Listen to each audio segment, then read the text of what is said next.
प्यारे बच्चों, मेरा नाम प्रवीण गहलोत है और आनंद इंस्टीट्यूट के यूट्यूब चैनल पे आप सभी का स्वागत है।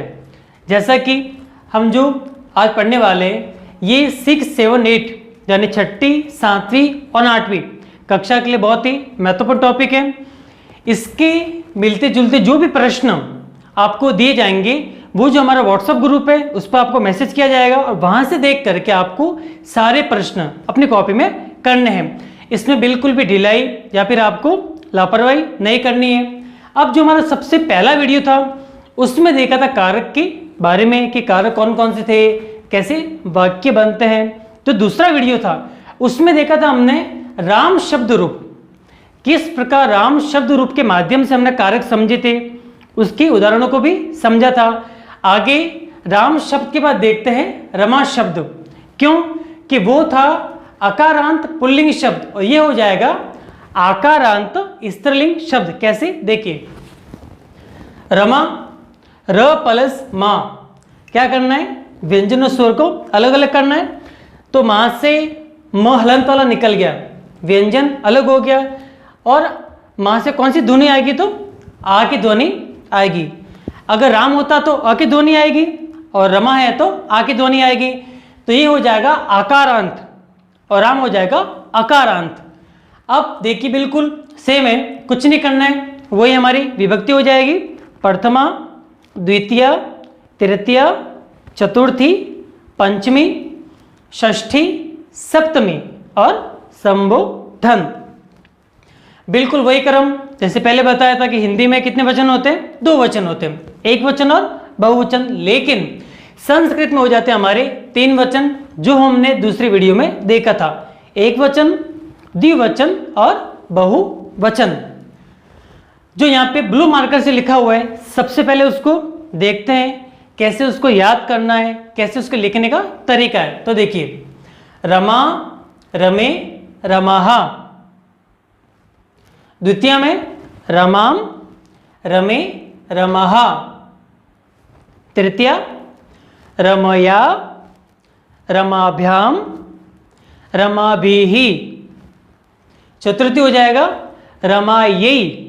अगर एक मात्रा तो ए और डबल मात्रा तो ए, तो रमायई, रमाभ्याम, रमाभ्यः।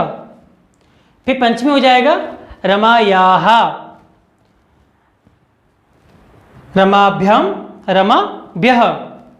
षष्ठी रमायाः, रमयोः, रमाणाम। और सप्तमी रमायाम, रमयोः, रमासु। फिर वो का वो हे रमे, हे रमे, हे रमा। अब इसमें थोड़ा सा चेंज है। किस प्रकार, अगर राम शब्द रूप होता तो पूरा कैसे चलेगा वो, देखो जब तक लिखेंगे नहीं, याद नहीं करेंगे तब तक हमें याद नहीं हो सकता, क्योंकि जो भी संस्कृत है वो रटन विद्या के अंदर आएगी। जब तक लिख लिख के याद नहीं करेंगे, बोल बोल के याद हरगिज भी नहीं होगा। किस प्रकार, देखिए राम में क्या था, रामः, रामौ, रामः। इसमें क्या है, रमा, रमे, रमाः। कैसे, अगर आपको ऐसे एक साथ याद नहीं होता तो एक एक लाइन याद कीजिए। कैसे, पहले ये वाली लाइन पूरी याद कर लीजिए। ये सिर्फ याद करने का तरीका बता रहा हूं और कुछ नहीं करना है। जैसे रमा, रमाम, रमया, पहले 3 याद कर लीजिए, रमा, रमाम, रमया। फिर रमायई अलग हो जाएगा, फिर वापस एक जैसा, रमायाः, रमायाः, रमायाम। जैसे इसको 3-4 बार लिखेंगे बिल्कुल पूरा याद हो जाएगा। ये देखिए बिल्कुल आसान है, दोनों एक जैसे, रमे, रमे, फिर तीनों एक जैसे, रमाभ्याम, रमाभ्याम, रमाभ्याम, और वापस 2 जैसे, रमयोः, रमयोः। यहां पर भी बिल्कुल उसी की तरह है। कैसे, तो रमाहा, रमाहा एक जैसे हो गए, रमाभिहि, रमाभ्यः, रमाभ्यः, रमाणाम, रमासु। एक बार बढ़िया से याद करने के बाद रमा के समान अकारांत शब्द जैसे सीता, गीता, ये जितने हैं आपको बढ़िया से याद हो जाएंगे, बिल्कुल भी आपको लिखने में परेशानी नहीं होगी। तो देखिए वापस इसको कारक के माध्यम से समझते हैं। जैसे मैंने कहा था प्रथम वीडियो किसका था, हमारा कारक का था। जब तक कारक याद नहीं करेंगे तब तक ये शब्द रूप हमारे समझ में नहीं आएंगे, क्योंकि पहले वीडियो के अंदर जो कारक प्रकरण था उसमें हमने वाक्यों का प्रयोग किया था और यहाँ पे आगे प्रथमा द्वितीय तृतीया सारी बातें लिखी थी। उसको याद करने के लिए हमें यहाँ पे आना पड़ेगा। कैसे? रमा, तो एक रमा ने अर्थात कर्ता ने, इसका हो जाएगा दो रमा ने, और बहुवचन हो जाएगा बहुत रमा ने। बिल्कुल सेम चलेगा वापिस, रमा को, दो रमा को, बहुत सारी रमा को, तृतीय हो जाएगा रमा के साथ, रमा के लिए, रमा से अलग होना, रमा का, रमा में, और हे रमा। उसी प्रकार द्विवचन में हो जाएगा वापस, जैसे दो, दो रमा ने, फिर दो रमा को, फिर दो रमा के साथ, दो रमा के लिए, दो रमा से अलग होना, दो रमा का, क्यों कि संबोधन में क्या होगा, का के की, और सप्तमी में अधिकरण में दो रमा में, मैं पे पर, और हे दोनों रमा। बिल्कुल उसी तरह हो जाएगा वापिस बहुवचन में, रमा, कुछ भी नहीं करना है, बहुत से रमा ने, यानी संख्या क्या हो जाएगी, बढ़ जाएगी। और द्विवचन में हो जाएगा बहुत से रमा को, तृतीया में हो जाएगा बहुत से रमा के लिए।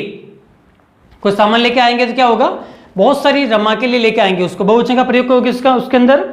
फिर होगा रमा के लिए, बहुत सी रमा के लिए, फिर अनेक रमा से अलग होना।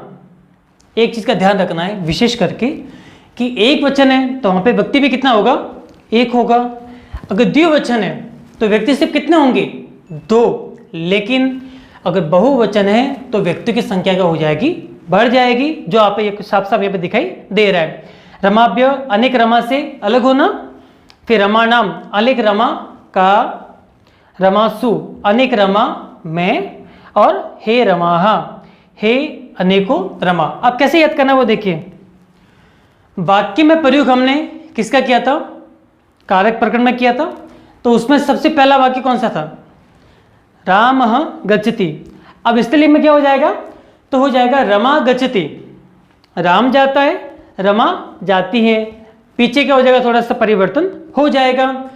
अब जो वाक्य है, जैसे रमा गृहम गच्छति, वाक्य को ध्यान से समझना, रमा गृहम गच्छति, तो रमा हो जाएगी कर्ता और गच्छति हो जाएगी क्रिया। जो बीच का शब्द है कौन सा, गृहम, वो हो जाएगा हमारा कर्म। जब तक कर्ता नहीं होगा तो क्रिया नहीं हो सकती। क्यों? अगर कोई है ही नहीं तो काम करेगा कौन।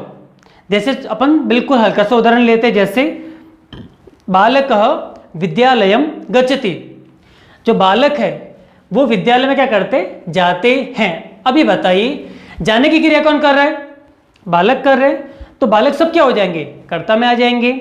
और जो ये गच्छति, ये हो जाएगा हमारा क्रिया। और जो विद्यालयम, विद्यालय क्या हो जाएगा हमारा कर्म, क्योंकि कहाँ जा रहे हैं, तो विद्यालय में जा रहे हैं। इसी प्रकार जिस प्रकार हमने राम शब्द रूप को बार बार याद किया था, वो याद हो चुका है हमें अभी तक, उसी प्रकार रमा शब्द को भी हमें बार बार लिखना है, याद करना है। जैसे इसको बार बार लिखेंगे, याद करेंगे, हमें याद हो जाएगा। और जो भी हमारे व्हाट्सएप ग्रुप के माध्यम से आपको पेज नंबर दिए जाते हैं, वो सारे प्रश्न आपको नोटबुक में करने हैं। और ध्यान रखना है कि जब भी उसको खोल के सबसे पहले वो कॉपी आपकी चेक की जाएगी। तो मिलते हैं आगे की वीडियो में। जय हिंद, वंदे मातरम।